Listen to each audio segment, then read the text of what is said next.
Hello and welcome to today's installation of the Real Estate Marketing Minute. I'm your host Cooper, and today we're going to be talking about what to post on Facebook.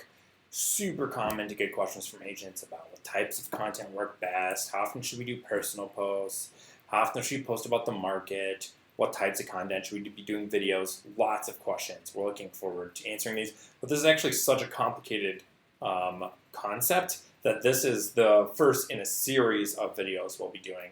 Real estate marketing videos that we'll be doing all about what to post on Facebook. So today is kind of an overview which will give you some key insights, and then we'll go into specific types of content and how to create the right content that will get the best reach and engagement in subsequent videos. But first, please like our Facebook page. If you do that, you'll obviously get more notifications and updates about when we post these videos. We do multiple a week.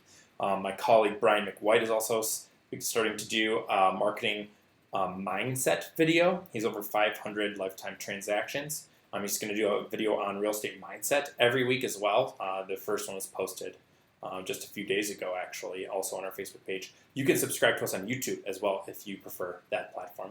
So without further ado, let us jump in here. So at the highest level, the most important thing about your social media content is you need to take a page out of the Ninja Selling book, essentially. If you haven't read the book Ninja Selling, we highly recommend it. It's kind of the backbone of all of the marketing we do at JP Woman Realty, and also how we coach our agents to market. So you need to be unabashedly value added. Always add value. You could probably come up with an acronym for that. There's a lot of A's in there. But the key is you want to ask very little, if anything, from your sphere, from the people who are following you on Facebook, and constantly adding them value. We're going to talk a little bit later about how you can add value through social media content. But essentially what this gets down to, in the nitty-gritty of the way marketing works in people's brains, people don't realize this, but we all actually engage into an agreement whenever we're being marketed to. And I call it the marketing trade-off. With all the stuff in the news about Google and Facebook and the big tech companies being regulated, we hear a lot about how those companies tend to offer us something big and wonderful that's free, in a trade for getting a lot of your data or the ability to market to you. But that's essentially the marketing trade-off, is you're allowing yourself to be marketed to in response, in a trade for something else that benefits you. So what you actually need to give in your marketing to people is value. And that value can come in many forms. But if you stop adding value, people are going to stop following your social media accounts. So that's kind of what's going on in the core of this relationship you have with your Facebook audience. So there's four main categories that we see of value-added content. The first is news and education. So this would be like links to news articles. Market updates are all fall into this category. How-to videos. Maybe you're talking about cleaning out your gutters or whatever it is that is your kind of seasonal guides that you'd want to share. Another type is entertainment, so that's funny stuff. Cool house posts also fall under entertainment. Anything that just is interesting to a person, but it's not educational. So like people love looking at cool photos, right? They love and doing those engagement posts where you're asking them questions about like, which of these things do you prefer about your house, or what's your favorite parts of your house? All those sorts of things are actually entertainment, because people go to social media to be entertained quite often. Another type of post is business activity. And this is actually where a lot of times if you post about your business activity, it could be seen as not value added. It could be seen as just like, I'm just going to spew my marketing at you. But we'll talk about that in a future video, how to make sure your business activity, your business posts are actually still value added. And then the last type of value added post is actually your personal posts, stuff about your own life. And we will talk about how you can make sure you make your personal posts still be value added, as opposed to just, toot your own horn, whatever it is you do. So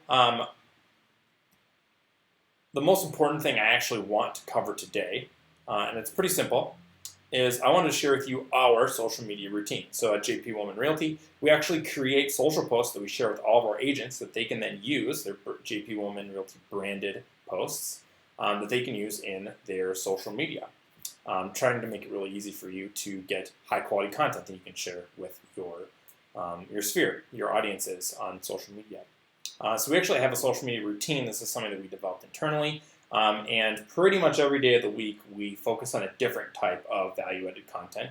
And this is our routine. So every Monday, we're doing market trend updates, which is mostly market data updates.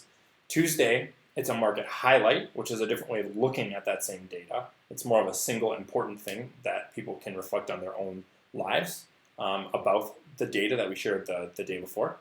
Wednesday is always a Cool House post. Cool House posts are actually some of our top performers. Thursday, we'll do a little bit more of an educational thing, link to an article. Maybe it's a link to something fun. If a really cool or famous house somewhere is on the market, we'll link to that as well. And then Friday is generally kind of a dealer's choice. It's whatever we're feeling, whatever's going on. Sometimes it could be a seasonal post. But in general, we're going for engagement there. So that's going to be a post that has a question in it or some sort of call to action that gets people to engage with that post. So that's our social media routine. We crank out a ton of content for our agents to use. And what they do is they actually take those posts and they put them on their own page. They don't share it. They put them on their own pages directly, which helps them to get much better reach and engagement than if they were to just share those posts over from our pages. So that's the high-level overview. We'll give you a little bit of insight into how we run successful social media campaigns, the high level for our brokerage. And I'll give you a little teaser for what we'll be covering in our next video. But we're going to go into the first of those 4 types of value-added content. We're going to specifically be talking about the market update. Everybody loves to do market updates. And we're going to go into why that is an important type of social media post to do, but also why no one cares and how you can structure those posts in a way that will actually make them the most interesting for your audience. We're going to talk a little bit about how you make that data make sense to people, given that most people actually don't care about what's going on in the real estate market. We'll talk a little bit about timeliness, and if you're going to share a market update, when you should share it and when it doesn't make sense to share a market update. And then we'll also talk about why it's important to use the headline effect. Go for headlines in your social media posts that have to do with news and education. So hopefully you will tune in for our next video, which will be live this Friday and posted this Friday as well, where we'll be talking about how to be value added in your social media content when you're doing news, education, and market update posts. Thanks for tuning in. I'm Cooper. Have a good day.